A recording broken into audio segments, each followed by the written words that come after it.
Liz. Well, I'm going to try, I think Marcus has obviously realised that he's got himself a challenge with this panel. I'm going to try and keep to speaking for a short time, and then Marcus can nudge me in the groups if I go over, because I'd like to say less now, but really we do want, what we're all here for is to hear the debate.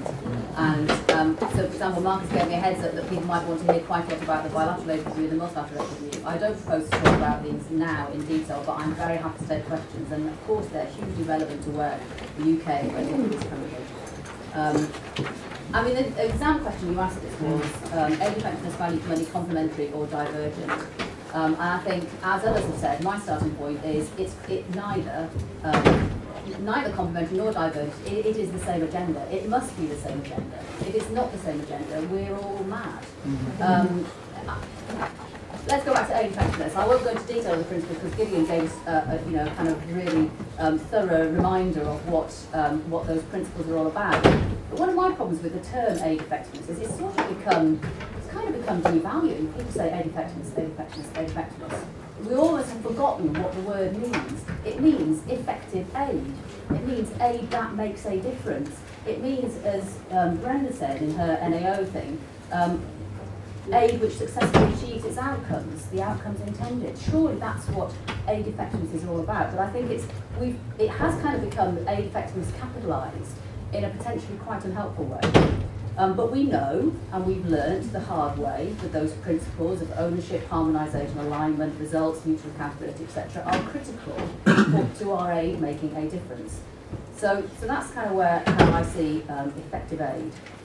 Results and value for money is exactly the same thing. It is nothing more than getting the most out of the resource that we have. And we all know that we're living in a world where that resource is finite and where it's limited, where it does not meet the gap.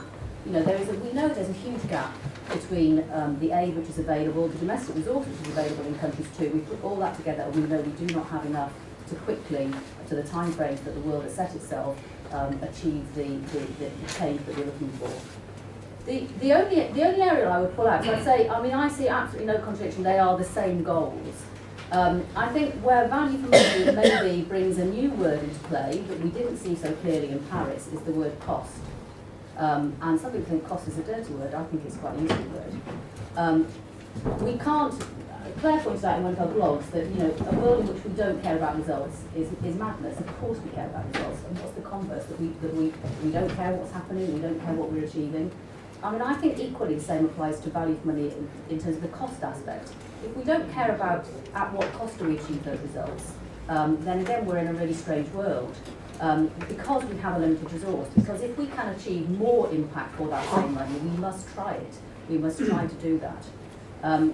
How do we broker these two things together? For me, the way that they sit together and the way they are one and the same thing is that we know that because we know the Paris principles are important, we know we will not achieve value for money if we do not also stick to those same principles. So for me, there is no contradiction, but I think people are, of course, right to raise the fact that there are implementation risks, and there are risks that good intentions become distorted and end up rather differently from the way we all set out.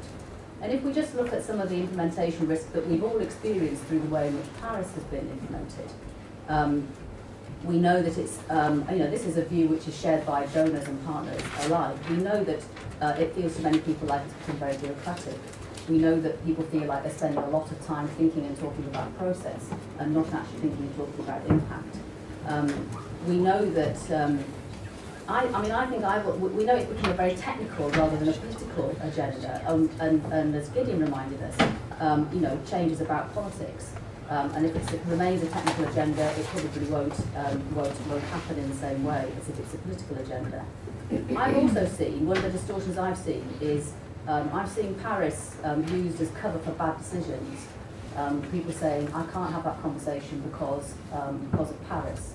I can't do the right thing because of aid effectiveness, because it would contradict my aid effectiveness principles. I mean, I think we have to be prepared to have really honest conversations about some of these things.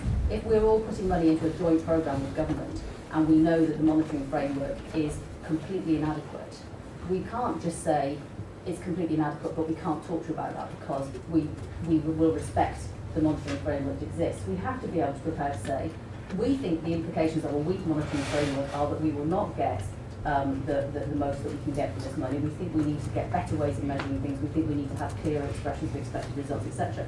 We have to, as donors, be prepared to have those conversations. We can't hide behind Paris to avoid them.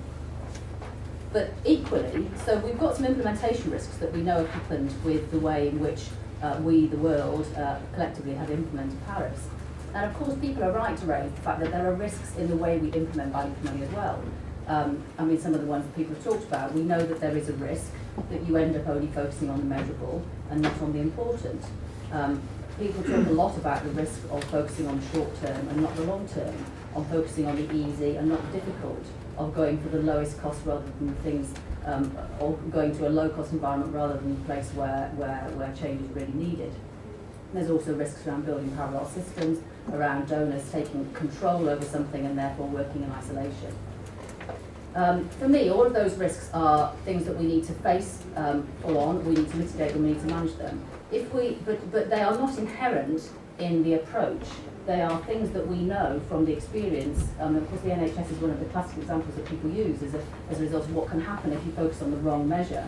You know, but that will be, if we implement badly, if we let those risks be fulfilled, we will be implementing badly and we will not get value.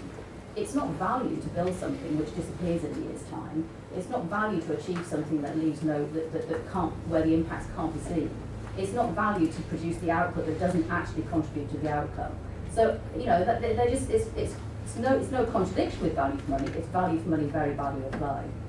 So we must mitigate that risk. And I think one of the most important things that we can do to mitigate that risk is to stick to the principles of Paris. We know those things matter, and we need to stick to them. If we implement value for money with the principles of Paris, we at least, you know, we at least know that we're mitigating some of those risks. What does that take you to in terms of kinds of things we might want to do? And I think this is very relevant to Busan and thinking about how can we use Busan to make some progress on this collectively. Well, one of the obvious things, I think, and Brenda talked very eloquently about this, is that it would have to be about strengthening country systems. You know, it can't be our data, it can't be building parallel systems for collection, it has to be about strengthening and using country systems for statistics and results reporting. It's also about getting information out and available so that everybody can start to take better decisions, and that's where the transparency agenda, I think, is hugely important.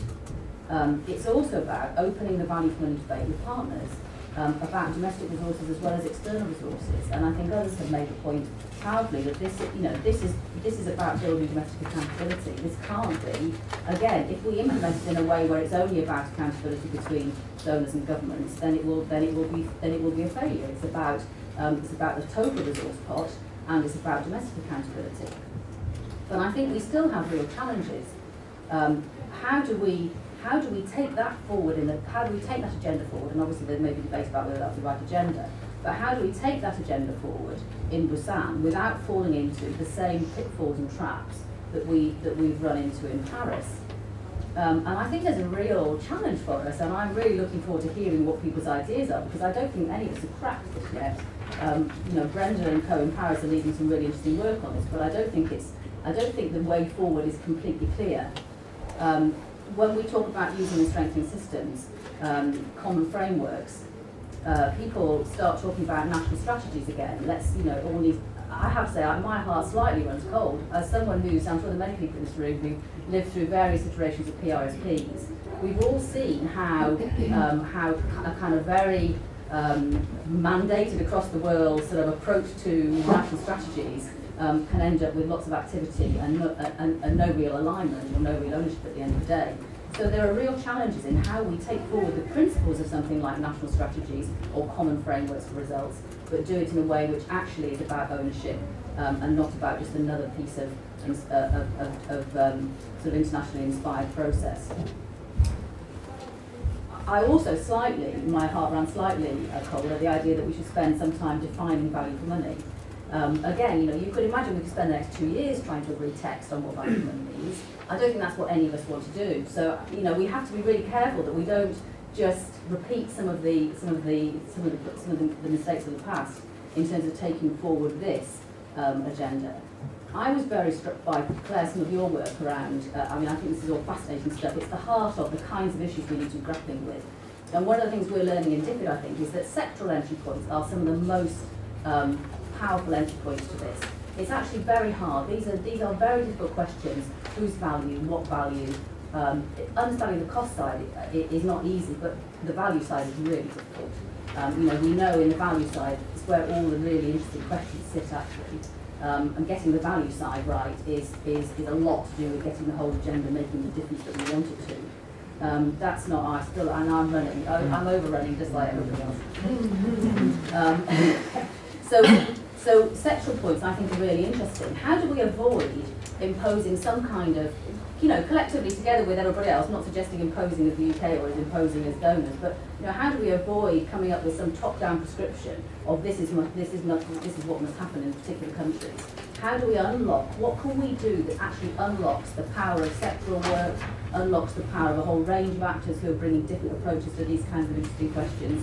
And as Gideon says, how do we avoid throwing babies out with bathwater and making sure that we hold firm on these very important principles, because we know that's what will deliver us, one aspect of what will deliver us value for money. I'm going to stop there. The final thing I want to say is I know lots of people are asking the question, what does this mean by value for money? What is the technical definition? Well, we're all kind of rambling around this definition thing. I suppose for me, my final point will be the way we think about value for money in DFID is it's first and foremost the determination, an absolute determination to get the most impact that we can get for the money that we have. And value for money gives us a framework in which to ask some questions.